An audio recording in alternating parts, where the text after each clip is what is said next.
Well, thanks for joining us for the Q&A podcast produced by C-SPAN. I'm your host, Peter Slen. Our guest this week is historian Peniel Joseph, whose newest book is about the year 1963. That podcast begins in a moment. Peniel Joseph teaches history at the University of Texas, among other things. He holds the Barbara Jordan Chair at the LBJ School of Public Affairs there, and he's the author now of 8 books. His latest is titled Freedom Season, and it's about the year 1963 and its impact on the civil rights movement.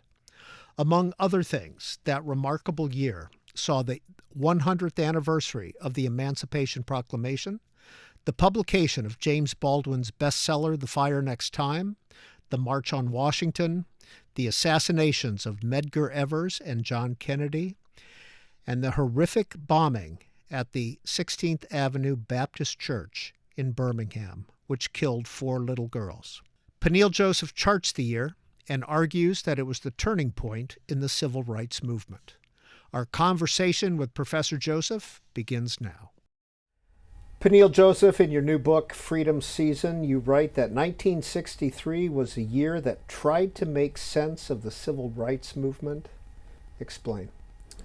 Well, 1963, I think, is the most pivotal year of the 1960s. It's the year that gives us both triumphs and tragedies. And it's really the year that makes the 1960s the 60s. So it's civil rights insurgency, it's the Kennedy administration going back and forth with activists like Martin Luther King Jr. and others about what to do next. We see a right-wing insurgency. George Wallace becomes one of the pivotal figures of the year. And people like William F. Buckley in the National Review are engaged in a war of ideas with people like James Baldwin, who becomes the best-selling author and really perhaps the most pivotal figure in the entire year. So it's really an extraordinary year. Yeah, James Baldwin is a real tentpole in your book. Baldwin is a through line because when we think about Baldwin in 1963, he becomes the most famous global public intellectual. He's not just famous in the United States, he's famous in France and in London. He goes to Istanbul, he goes to Israel, he goes all across the world, and he becomes this figure of really confrontation, reconciliation, reunion, also a brilliant critic of America, but also an aspirational critic. He dreams of this grand American republic that confronts the original sin of racial slavery and finally lives up to the precepts of citizenship and dignity for all people. Well, the year starts off January 1st as the 100th anniversary of the Emancipation Proclamation. Was that celebrated? Was it a big deal? It was a massive deal. Civil rights activists wanted it to be celebrated even more than it was. The Kennedy administration sort of slow rolls the celebration. They try to tie it into a celebration at the White House for the birthday of Abraham Lincoln in February of 1963. There's going to be over 800 Negro dignitaries, what African Americans called themselves proudly in 1963. And what's so interesting about the Kennedy administration is that 63 is what makes the Kennedy record on the civil rights movement. 63 is when that administration finally steps up to the plate. But we see people like Medgar Evers, people like Ella Baker, Gloria Richardson, Lorraine Hansberry. They're pushing both Bobby Kennedy and John F. Kennedy. And Bobby Kennedy is extraordinary because even though he's Attorney General, in 1963, he really serves as the de facto Prime Minister of the United States. In 1963, early in the year, how would you describe the Kennedy administration when it came to civil rights? Reluctant. The best description is reluctant. They did not want the civil rights struggle to dampen their other legislative priorities. At the start of the year, State of the Union, Jack Kennedy says his biggest priority is a tax cut. It's a tax cut, it's education. He wants to pass Medicare, and certain things that are going to become a part of Lyndon Johnson's Great Society are first introduced by Jack Kennedy and the New Frontier. So I'd say they were reluctant to become too vocal lest it mess up their legislative priorities. King's dream was a chaotic nightmare for Jack and Bobby Kennedy, you write. Absolutely. Birmingham is going to be a very, very interesting case study. In the spring of 1963, Birmingham is figuratively and literally on fire. There's going to be a movement to racially integrate the city. Dr. Martin Luther King Jr., who is really only 34 years old, but the most famous civil rights activist in the country and really the world, he helps a local movement that's led by Reverend Fred Shuttlesworth try to desegregate the city of Birmingham. Birmingham's extraordinary. It's a dying steel town. It's the citadel of the Confederacy, and it's really run by a three-person commissioner instead of mayoralship. And Eugene Bull Connor becomes the iconic segregationist in 1963. He unleashes fire hoses and German shepherds on peaceful demonstrators, and the fire hoses are powerful enough to strip the bark off of trees. The Kennedy administration is watching all of this in April and May, including Dr. King, who's imprisoned Easter Sunday of 1963, where King writes his very famous letter from Birmingham Jail. Would you say that the civil rights movement was coordinated and in sync in early 1963? Yeah, I would say there's coordination. I'd say in a lot of ways, when we think about the different groups, the NAACP, the SCLC, the Student Nonviolent Coordinating Committee, or SNCC, Malcolm X in the Nation of Islam, there is coordination, but there's also polarization and division and debate over what does citizenship mean, what does freedom mean, what does dignity mean. And when we think about 1963, we're going to see an evolution of the way in which these civil rights groups really are inspired by each other and are influenced by each other. Even Martin Luther King Jr. and Malcolm X, their relationship changes over 63. Malcolm is a vociferous critic of King, but even he has to acknowledge the power and the majesty of the movement for Black dignity and citizenship that the grassroots are organizing. So when he sees what's happening in Birmingham and at the March on Washington, even though he remains a critic, he wants to be a part of the movement more than ever. Peniel Joseph, race relations, the attitude toward them in the U.S., different regionally?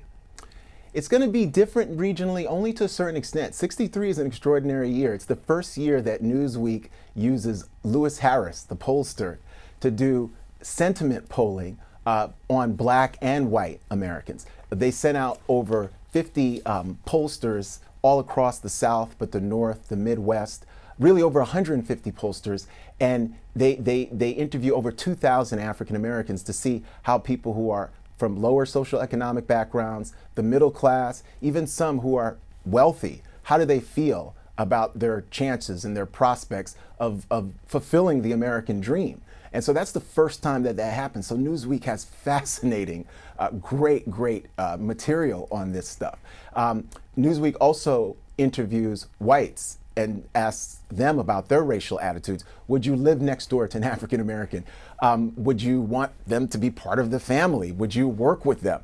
And is the civil rights movement moving too fast or slow? So for the first time, we really get, and it's really extraordinary, Peter, because people are honest about how they feel. People who feel, hey, I would work with somebody who's a Negro, but wouldn't live next door to them, they say it. There isn't really the kind of niceties that we would have in the future when people realize that civil rights or racial justice is a moral and political good. Well, the well-known public intellectual Norman Podhoretz, in his magazine Commentary, wrote an article in February of 1963, "My Negro Problem and Yours." Quote, "I cannot restrain my nervousness when I pass a group of Negroes standing in front of a bar or sauntering down the street. I know now, as I did not know when I was a child, that power is on my side, that the police are working for me and not for them. And knowing this, I feel ashamed and guilty, like the good liberal I have grown up to be. Yet the twinges of fear and the resentment they bring and the self-contempt they arouse are not to be gainsaid. I despair of the present push towards integration." And that's an extraordinary essay. Norman Podhoretz was a friend of James Baldwin. In fact, he had commissioned the essay that becomes a letter from a region in my mind that's published in the New Yorker in November of 1962, that becomes published as the longest essay in The Fire Next Time. They're friends. Baldwin actually approves of that essay because of the honesty of the essay. The essay really reveals liberals' racial fears and nightmares, white liberals, in this case a Jewish American liberal, their fears about racial integration and their fears about losing power, about losing privilege, about losing status, and also their fear of a kind of interracial intimacy. He says in that essay that if his daughter brought home a Negro, and he's only 33 at the time, but in the future, that he would really be upset and really sort of, it would be a catastrophe, but he would try to overcome it. He would try to overcome it. So what's so interesting about that essay, Peter, it really shows the way in which there's going to be a liberal reaction that embraces the civil rights movement, but there's going to be a liberal reaction that is repulsed by aspects of the civil rights movement. And it's not just Podhoretz. It's going to be Daniel Patrick Moynihan, who's the assistant labor secretary who publishes the Case for National Action and talks about the black family and the dissolution of the black family in 1965. It's going to be people like Nathan Glazer, who talks about the melting pot and black people are really just the last of the immigrants and we shouldn't have any kind of special treatment for them. So it's going to be very, very interesting when we think about 63. It's a year where ideas matter and you can see that they're being animated into action, and it's ideas that are pro-civil rights, but there are also ideas that are anti-civil rights, and then there are ideas somewhere in the middle that say, well, some of this makes sense to me, but some of it doesn't. And James Baldwin praised Podhoretz's honesty, didn't he? He did. Lorraine Hansberry did not. And I'd love to juxtapose. Who is Lorraine Hansberry? Lorraine Hansberry is the brilliant black international feminist and writer and author of A Raisin in the Sun, the first play by a black woman to ever become a Broadway hit in 1959. Starring Sidney Poitier, the very, very famous black movie star, and Ruby Dee, and that becomes a film in 1961. But she's an activist, she's a writer, she's an essayist. She tragically dies of pancreatic cancer at 35 in 1965. But people like Malcolm X, Martin Luther King Jr., Baldwin are huge, huge fans, and Baldwin is a close friend. And Lorraine Hansberry criticizes the Podhoretz essay, and she feels that it's really belittling the black freedom struggle. And it's a misunderstanding on Podhoretz's part of what do African Americans want. They don't want to marry his daughter, they want equal citizenship and equal access and to be treated with respect and dignity by institutions in the United States. Jimmy Baldwin is a different story. Jimmy Baldwin loves to debate and to argue with people who are friends, but even friendly enemies like Norman Mailer. Norman Mailer has a scene in the book where he's calling Jimmy Baldwin black and ugly and a pipsqueak, and Baldwin says, well, I am those things. I just laugh it off when he says that. So it's really interesting in terms of the muscular give and play that happens in 1963. And it was in 1963 that Baldwin's book, The Fire Next Time, was published. What was its impact? I think that The Fire Next Time is the most impactful book ever to be published in American history in terms of race relations. In 1963, January 31st, that book becomes not only a bestseller, but it becomes a totem and a touchstone. William F. Buckley reads it. Bobby Kennedy reads it. Jack Kennedy reads it. Baldwin is being interviewed in Mademoiselle magazine. By the next year, it's going to be Vogue, and Gloria Steinem is interviewing him. So he becomes, it's really, we understate Baldwin's ubiquity and importance in 1963. He becomes the single most important living writer in the United States of America and on the planet that year. And in Freedom Season, you take us on his book tour quite a bit. He's on a book tour, and he's also on a tour for the Congress of Racial Equality. So he's a public intellectual who calls himself a witness. And it's a very, very interesting, extraordinary transformation. Baldwin grows up in Harlem, born in 1924, one of 9 children, black, queer, a genius who goes to school with Richard Avedon, the photographer, and who becomes good friends with him. who flees to Paris in 1948 because the United States doesn't recognize a black male queer genius in 1948. So he uses Paris as a finishing school.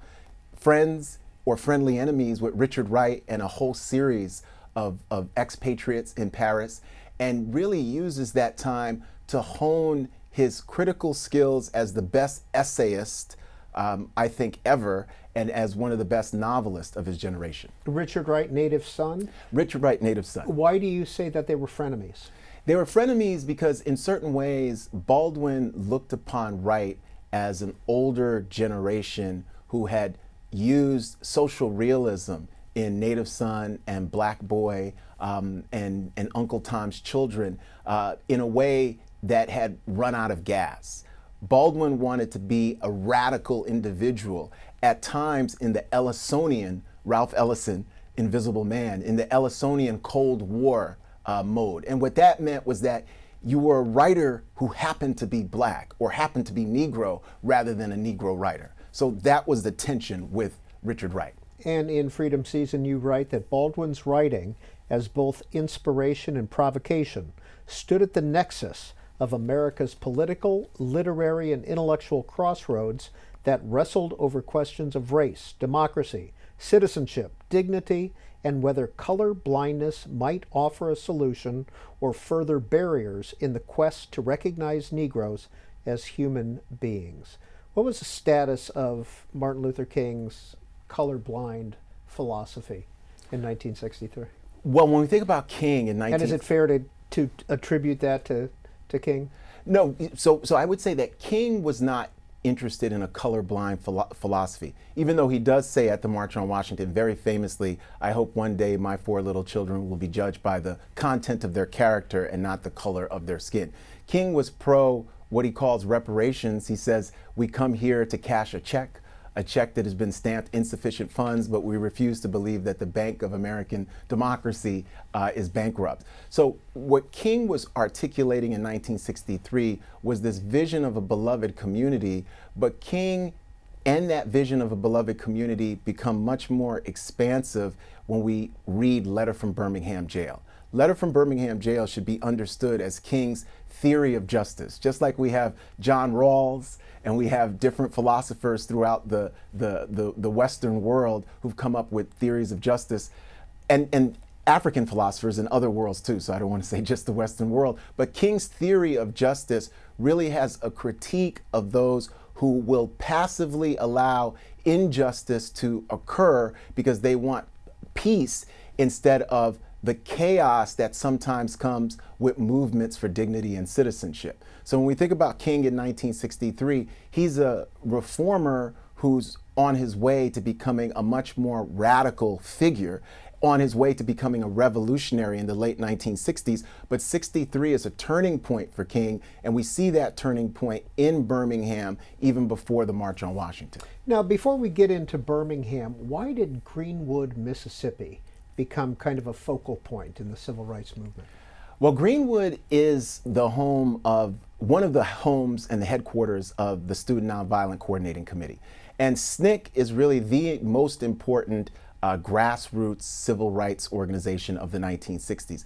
It was a group that was organized by Ella Jo Baker, who's a black feminist and labor organizer, and it was organized in the wake of the sit-in movements that began February 1st, 1960 in Greensboro, North Carolina, at a Woolworth's lunch counter where 4 black students from a historically black college, North Carolina A&T, sat in at a whites-only lunch counter to be served. And that sit-in movement really starts over 60,000 protesters in the spring of 1960 are protesting against segregated lunch counters.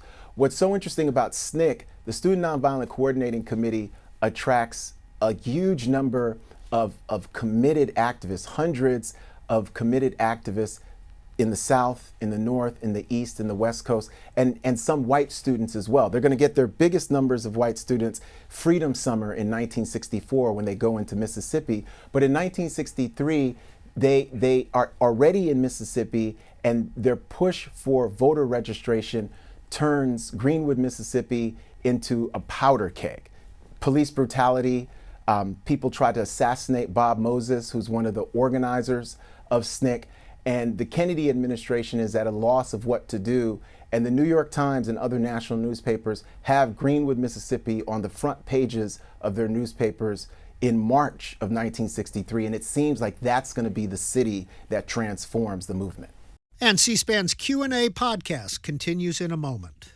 Peniel Joseph, I'm going to summarize your 390 pages of book and say that the role of white liberals was complicated.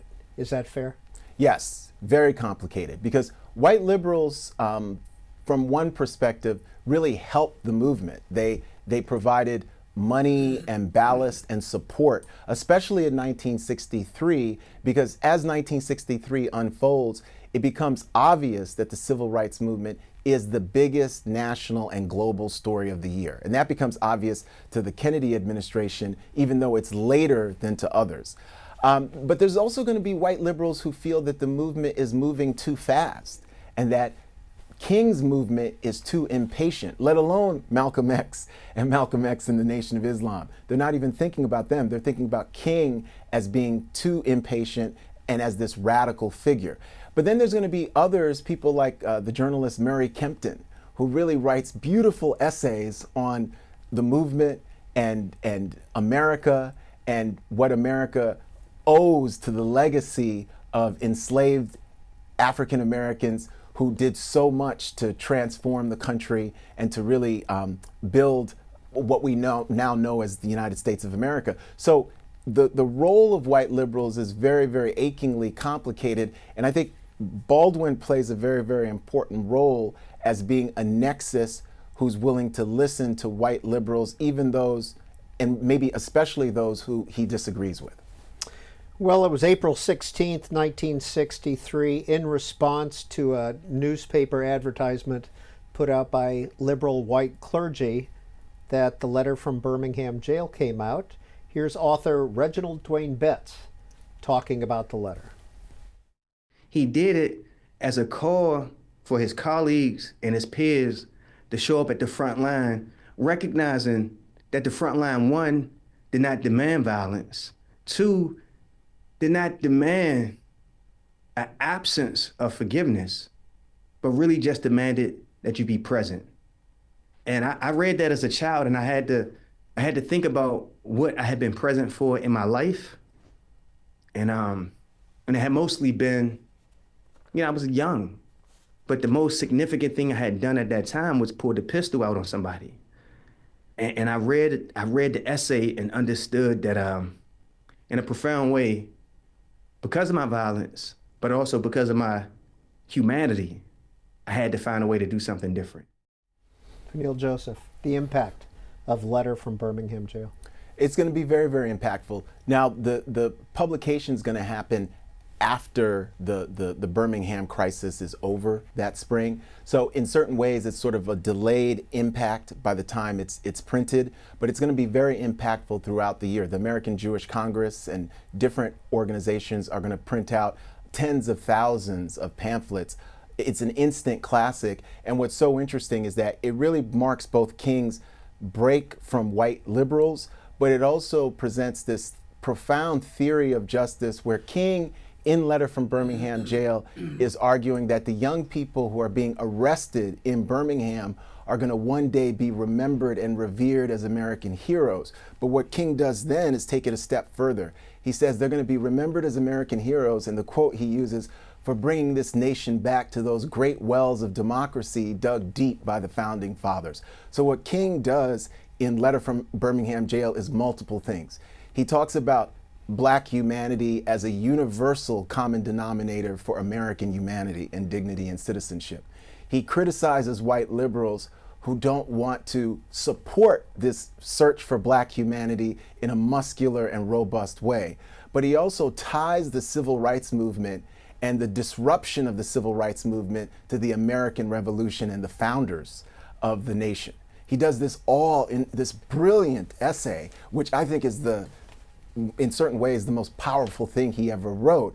And it's going to have a huge, huge impact on the road to the March on Washington, because so many Catholic, Jewish, Muslim interdenominational faith leaders read Letter from Birmingham Jail, and in many ways it's their first access to the movement. It's their first access to King's mind and his way of thinking, and they embrace it and they're all in, and that is going to be hugely powerful, including the labor movement when we think about people like Walter Reuther and of course A. Philip Randolph and Bayard Rustin.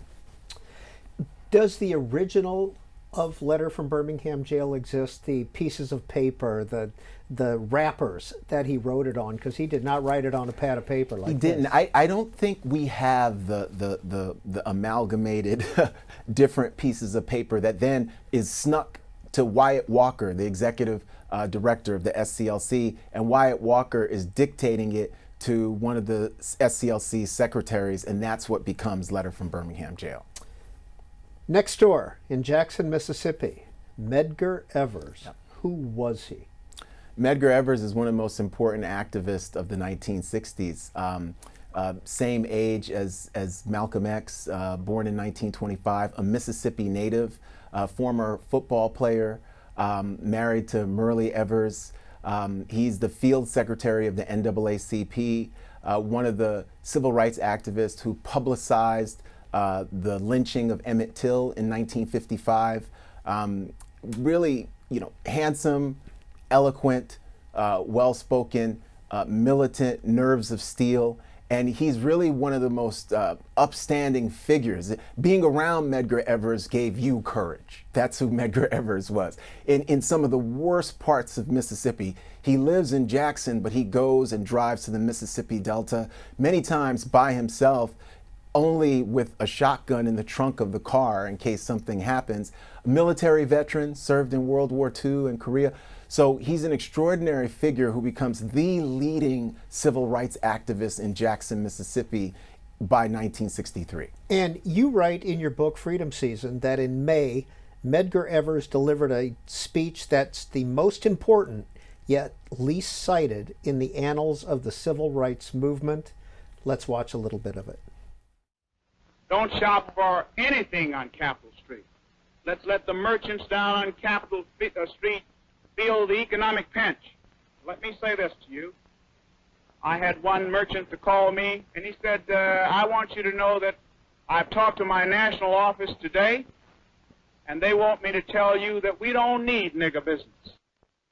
Stores that help to support the White Citizens Council, the council that is dedicated to keeping you and I second-class citizens. So let us not trade at these stores. Let's urge our friends, our relatives, our neighbors not to trade at these stores. Now, finally, ladies and gentlemen, and this is final, we'll be demonstrating here until freedom comes to Negroes here in Jackson, Mississippi.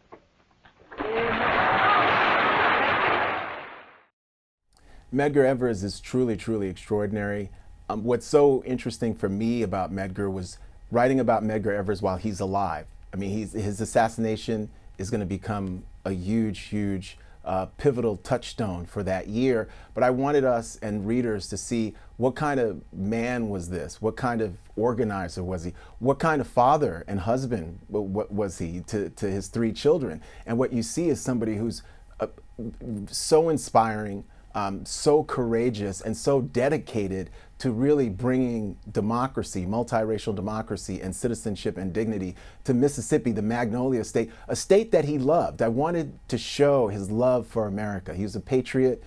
He was a military veteran, but he really loved the state of Mississippi and loved the United States. What he pushes back against is the racial hatred and the segregation, which for him is antithetical to his beliefs in America and American democracy. So I wanted us to see that. And he receives death threats, he receives all kinds of intimidation, but he never ever buckles.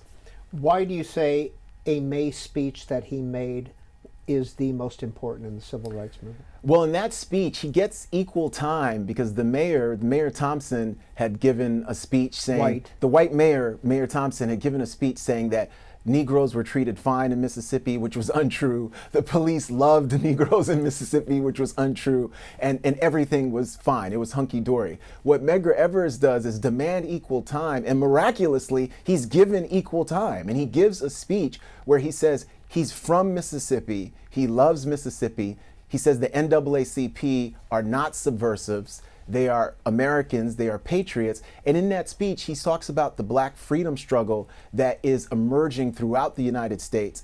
He talks about the African liberation movements and the anti-colonial struggles and how they are a part of this emerging civil rights struggle. And he also says that he fought overseas against Hitlerism and fascism in that speech, and he wants freedom at home. So it's an extraordinary speech, because we don't think about Medgar Evers as a public intellectual. We don't think of him as a scholar, but we can see he's wonderfully intelligent, he's beautifully well-spoken, he's somebody who's both an athlete, a scholar, and he's somebody who's a patriot. And I wanted to show the way in which he's able to articulate this, but for too often, scholars have not cited that speech. Not enough of us have cited that speech. And I wanted us to recover that speech and really recover Medgar Evers as a living legacy, not somebody who's just a martyr, but somebody who really gave us an expansive view of who we could be. And that's where his friendship with James Baldwin is very, very important. There's a great picture of Baldwin and Medgar Evers both reading a paper in Mississippi in early 1963. And Baldwin says that being around Medgar Evers gave him courage for the struggle. This is your 8th book. What's your day job? My day job is being a professor of history and public affairs at the University of Texas at Austin.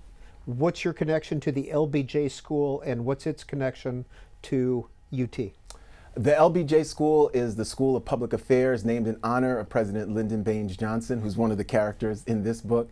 And I'm the Barbara Jordan Chair in Political Values and Ethics there. And Barbara Jordan was the congresswoman from Texas and state representative from Texas, huge voting rights activist and one of the iconic figures of the civil rights movement. How often are you in the classroom? I'm in the classroom. Well, I'm on leave. I'm about to be on leave, but I'm usually in the classroom every semester, yes, teaching. What's your process? This is, again, your 8th book. You're not that old. You know, my process is really, this book was in my mind for a long time. I did a op-ed for the New York Times called Kennedy's Finest Moment, which is one of the chapters in the book, in 2013. And I've been wanting to do a book on 1963 for years, but my process is an orderly process where whatever is up next, that's what I'm focused on, and the thing I want to do has to wait. And so there were a few other books that were in the queue, and once they were finished and published, I really dived into 63. Well, you have pages of footnotes in this book. How long did the research take?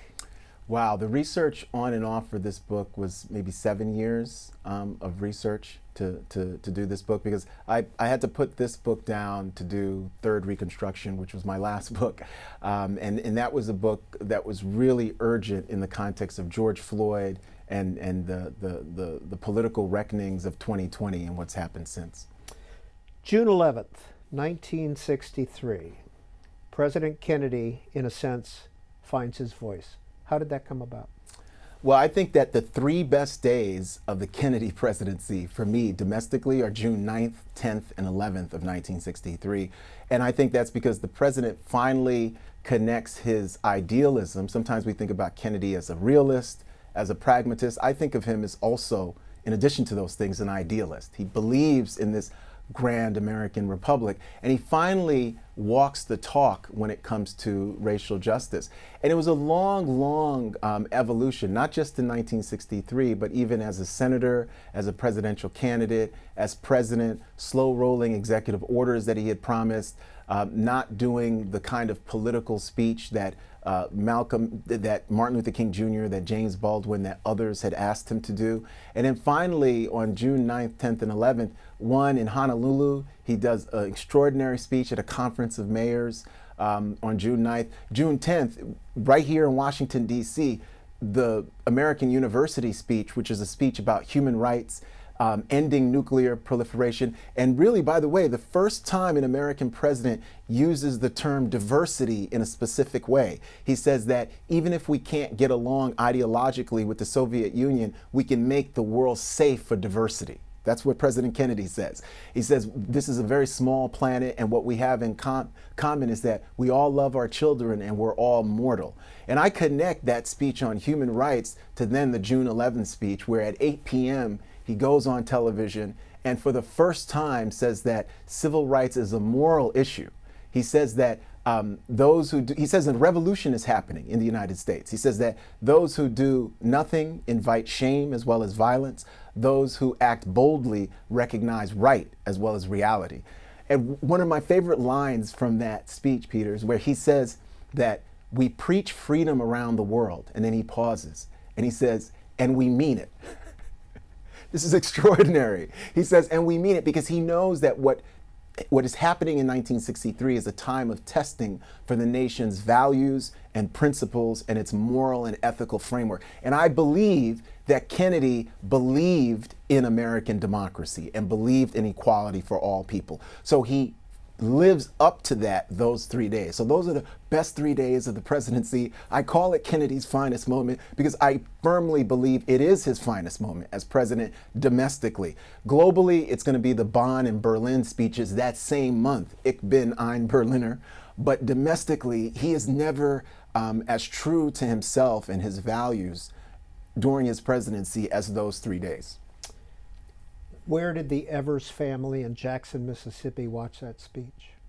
They watched that speech from the Evers family home. Murley was at home. Medgar with the 4 children. With the 3 children. 3 children. 3 children. Medgar was on the road. He was at Masonic Temple organizing, but Murley let the children stay up, right? There's Daryl Kenyatta, Rena Denise, and Jack, who's the smallest one. And so when we think about the Evers family, it's a beautiful moment watching that speech. Medgar Evers watches the speech and is very, very excited. He comes home at past 1 a.m. In the morning, and he steps out of his car. There's a carport, and he's instantly shot in the chest and through the heart. And his wife and children come out and find him mortally wounded, but he is alive. He is alive. And they're there for what becomes the last moments of his life. He's going to be taken to a hospital, and he's going to die in the hospital. And that's just a few hours after Kennedy's civil rights address. What was the reaction of Jack and Bobby Kennedy to that assassination? The reaction is going to be really one of real fear and surprise and anxiety over what does this mean for the country? Like, what's going to happen next?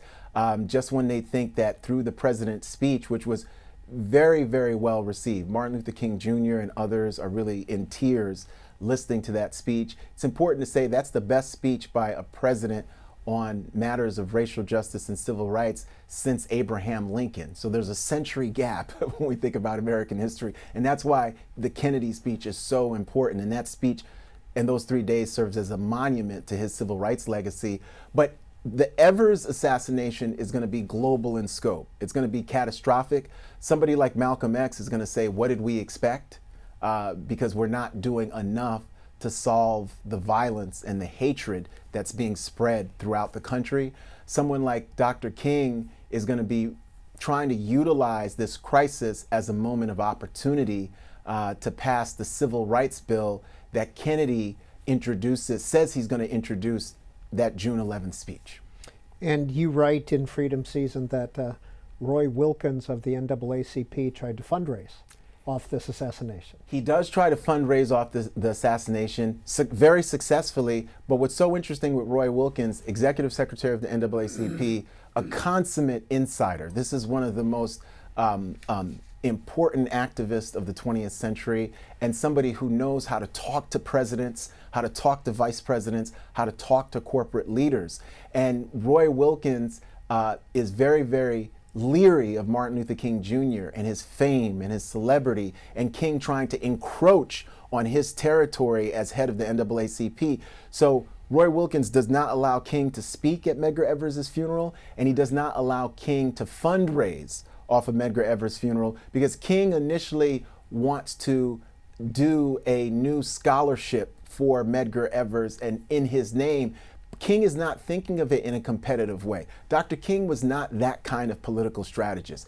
His brilliance and his genius for organizing is about bringing people together, producing coalitions and consensus. It's not about the hardball insider politics of turf wars and protecting yourself. Roy Wilkins, exact opposite. Roy Wilkins isn't this glorious, eloquent public speaker, but he is somebody who's so adroit and adept at the turf wars that are a part of the civil rights movement. And C-SPAN's Q&A podcast continues in a moment. Peniel Joseph, before we get too far away, I want to go back to May 24th. Pardon me, May 24th, in a chapter you call The Summit. This is something I had no idea about. The Summit, this is Bobby Kennedy and James Baldwin's meeting. And this is an extraordinary chapter in American history, the likes of which we have never seen before, and I don't know if we'll ever see again, where Bobby Kennedy asked James Baldwin to organize a meeting of civil rights activists who are cultural figures, people like Harry Belafonte, people like Lena Horne, Baldwin's friend Lorraine Hansberry. Baldwin also brings a young 25-year-old civil rights activist named Jerome Smith, who's part of the Congress of Racial Equality from Louisiana, to the meeting. Kenneth Clark, the black psychologist, who very famous for the doll test in the Brown v. Board 1954 Supreme Court decision, where Kenneth Clark and his wife Mamie Clark showed that black children wanted the white dolls over the black dolls. And that was cited by Earl Warren in the Brown decision 9-0 of why school segregation should be unconstitutional and declared illegal. They're all at this meeting at Joseph P. Kennedy's penthouse apartment in New York City. And Bobby Kennedy comes to the meeting with Burke Marshall. And Bobby Kennedy wanted that meeting organized because he was concerned about racial politics in the North, in northern cities ready to explode, not just the South, but in the North. And he wanted the unvarnished opinion of some experts outside his chain of command. And what he gets really instead is a kind of unvarnished opinion, but a real critique of what the Kennedy administration has done. He is expecting, and it happens, he listens to it for 3 hours, shirt sleeves rolled up, him and Harry Belafonte initially chatting about Ethel's latest pregnancy. He has 7 children by this time. And what's so extraordinary is that these activists, led by Baldwin, but certainly Jerome Smith, tell him that the administration is not doing enough, that they are dissatisfied, that the administration is not recognizing black humanity and citizenship to the degree that the crisis demands. And he's really gobsmacked. He's taken aback. Is he defensive? He's super defensive, and no group of black people, at least, have ever spoken to him this way. So part of it, there is a racial etiquette that happens where Bobby Kennedy is cracked open and remade through this meeting. June 19th, 5,500 word civil rights. How do you describe what JFK sent to Congress?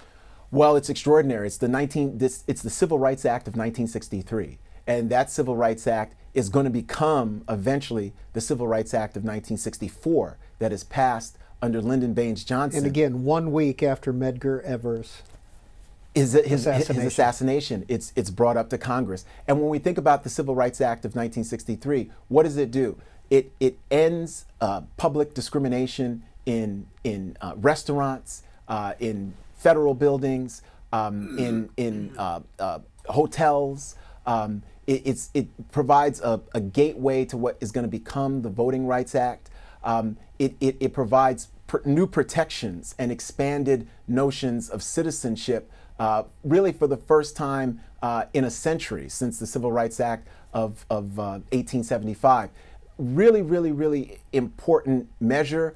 Kennedy is not sure if it's going to be able to be passed, but it's what civil rights activists and the movement have been demanding since 1961. Could that Civil Rights Act of 1964 pass without Republican support?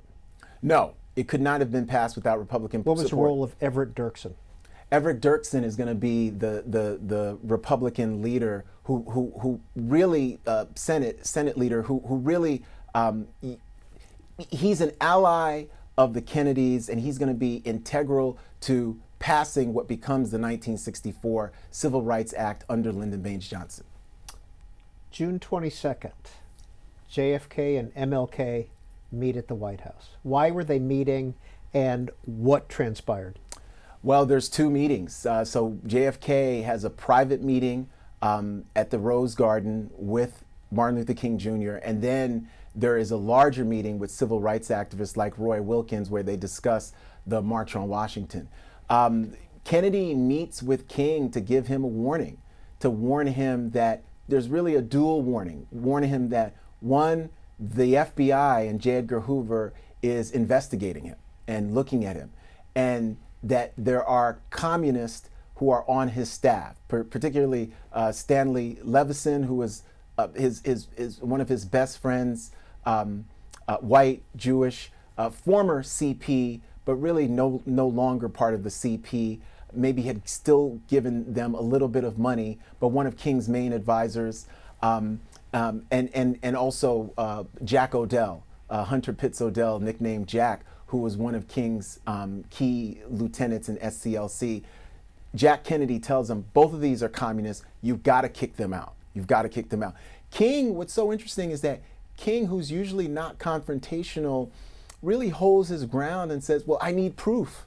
I need proof that they're communists before I can kick them out, because I think these are real upstanding people who are helping me and advising me. And Kennedy warns him, and this is right around the time that the Profumo scandal has happened in England, which took down the prime minister.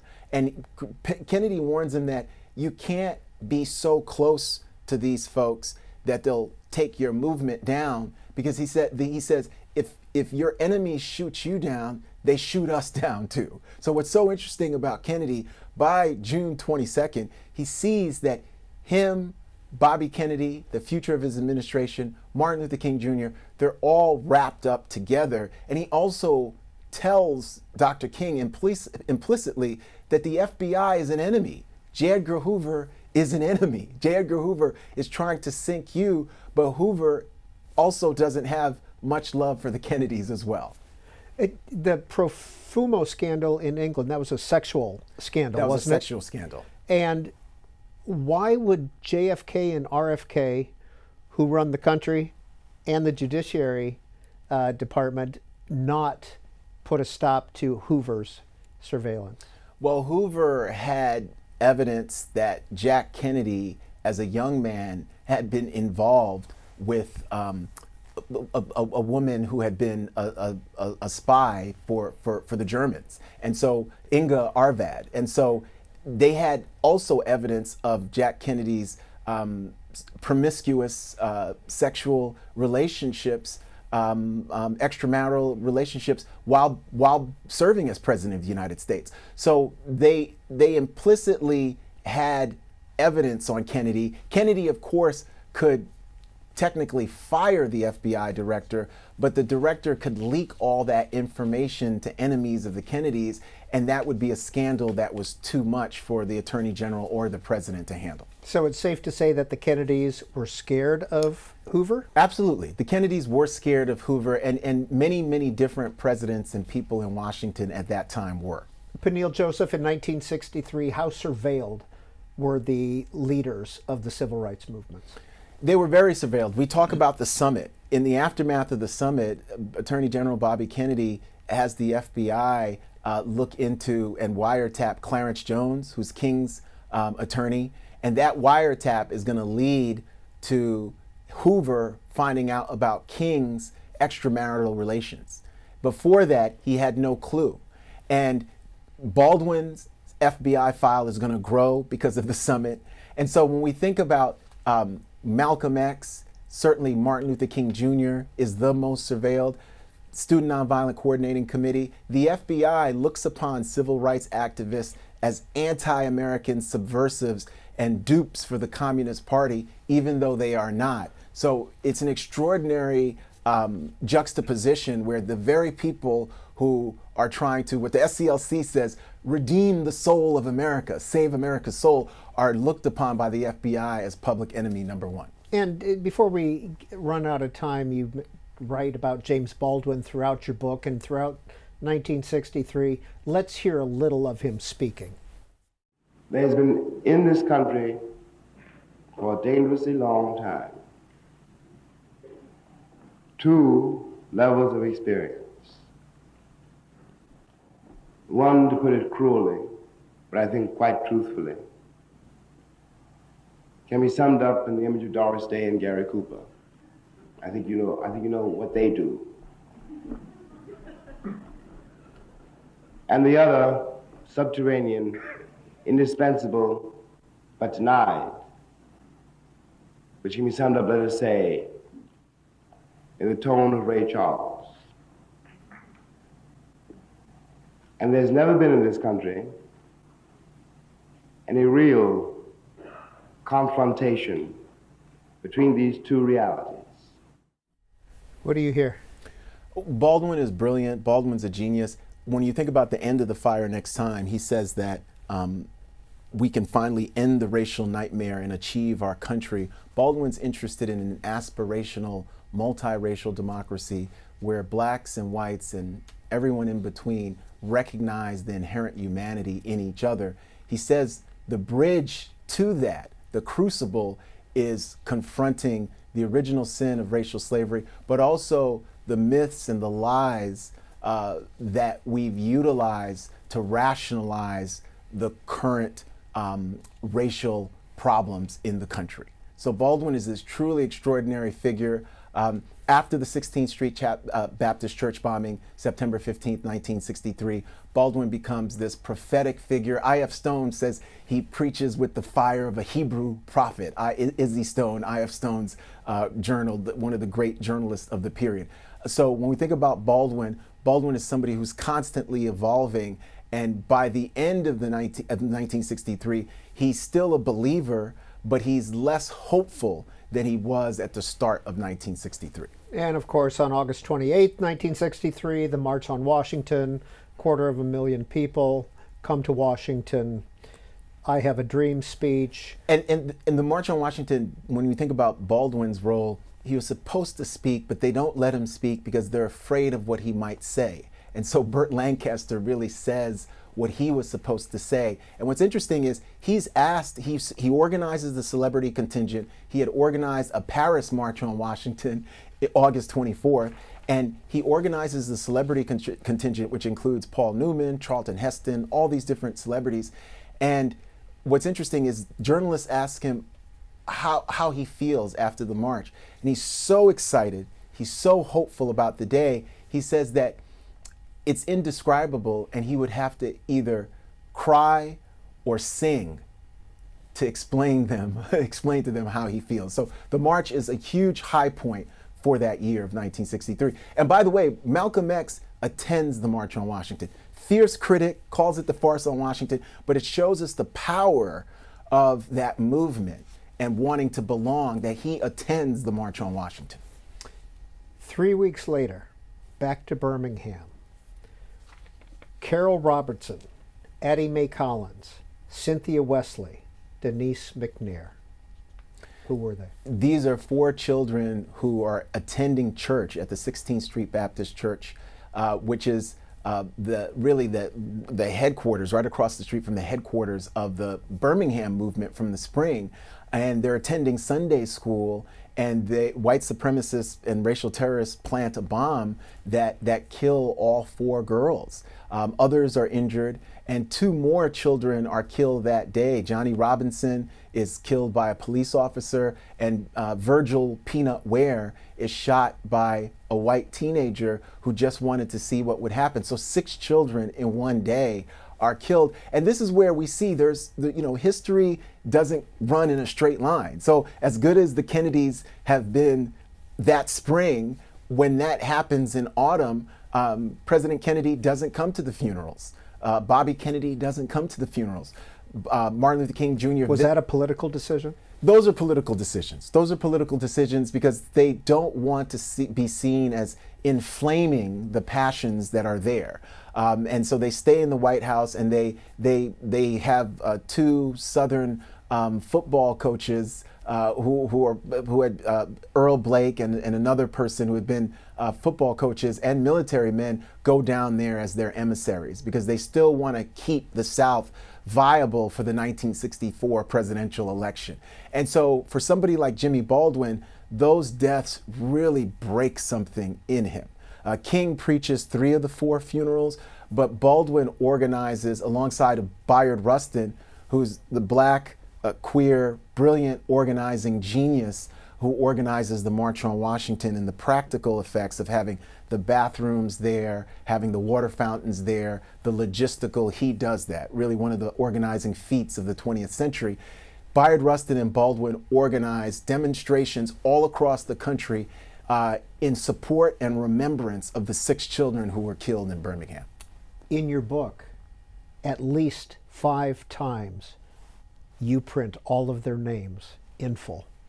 All of their names in full, because I think it's really important for us to humanize them and to say these were young people who had bright futures. Even amidst the politics of racial segregation, they had bright futures that were really snuffed out through no fault of their own. So I wanted to show and say, this isn't just children, they're not anonymous, because the more, as we know, we personalize things, the more we feel it. Right? So even writing this book, I felt their deaths and I still feel their deaths. And I think it's part of the tragedy of the time, especially juxtaposed against the triumph of the March on Washington. Did you do that on purpose? Write their names again and again and again throughout? Yes, absolutely. I wanted us to feel their loss the same way that Baldwin and others feel their loss. And we can see the passion and the anger that Baldwin has in the wake of the 16th Street Baptist Church bombing. But Baldwin also remembers the 2 boys who are killed. So he's constantly saying 6 children have been killed. And by the end of the year at Howard University, Baldwin says that the martyrs of this period are those 6 children, Medgar Evers, but also President Kennedy after his assassination. Martin Luther King was not invited to Jack Kennedy's funeral mass and stood outside, you write. Yes, I mean, and this is something that hurts Dr. King personally. He really feels that was a huge oversight, and he takes it personally. He has admiration and love for Jack Kennedy and felt that him and Kennedy were counterparts in their respective communities. So it's really something that he was not personally invited. Let's review very quickly 1963 events. January 1st was the 100th anniversary of the Emancipation Proclamation. April 16th, a letter from Birmingham Jail came out and was published. In May, James Baldwin's The Fire Next Time was published. June 11th, JFK did a national address on civil rights. Very shortly after, on June 12th, Medgar Evers was assassinated in Jackson, Mississippi. June 19th, the Civil Rights Bill was sent to Congress. On June 27th, there was a Detroit Walk to Freedom with Martin Luther King. June 23rd. June 23rd, Yes. Thank you. August 28th, the March on Washington. Yes. September 15th, the Birmingham 16th Street church bombing. And of course, November 22nd, JFK was assassinated. And on December 1st of 1963, Malcolm X was suspended from the Nation of Islam, something we didn't get to talk about, but your next book. Yes, the next book is looking at Malcolm's last year. When we think about this December 1st, chickens coming home to roost comment, this is really extraordinary because what Malcolm is saying by saying that Jack Kennedy's death is an example of chickens coming home to roost is about the violence that is reverberating all across the United States and globally, and that it came back on Kennedy. It's taken by newspapers and journalists as Malcolm is gleefully celebrating the president's assassination, and that's going to lead to his ouster from the Nation of Islam. Peniel Joseph is the author of Freedom Season, How 1963 Transformed America's Civil Rights Revolution. We appreciate your time. Thank you, Peter. Well, thanks for listening to this week's Q&A podcast produced by C-SPAN. If you like this podcast, tell your friends, rate and review us, and follow us on social media at BookTV for more updates and schedule information. And if you're looking for more of C-SPAN's book programming, follow our Bookshelf podcast feed, your one-stop source for the Afterwards, Book Notes Plus, and Q&A podcasts. Discover compelling conversations with authors, historians, and thought leaders all in one place. Subscribe to C-SPAN's Bookshelf podcast today. Next week, our guest is George Washington law professor Jonathan Turley, talking about the freedom of speech, which he calls the indispensable right.